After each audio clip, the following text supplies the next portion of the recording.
বিদ্যাসাগরের কথা। বাবার সঙ্গে হেঁটে কলকাতায় আসছে ছেলেটি।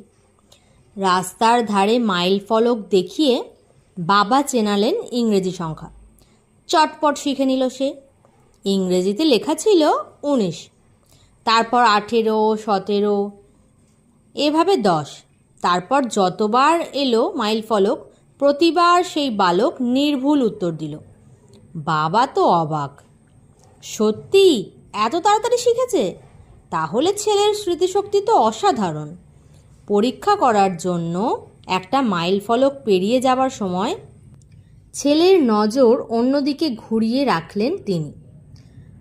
কথায় কথায় তাকে ভুলিয়ে রেখে নিয়ে চললেন পরের মাইল ফলকের দিকে।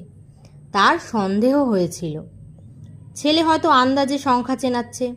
পরের মাইল ফলক ছেলেকে দেখাতেই সে বলল, এখানে ভুল লেখা আছে, হবে 6, কিন্তু লেখা আছে 5।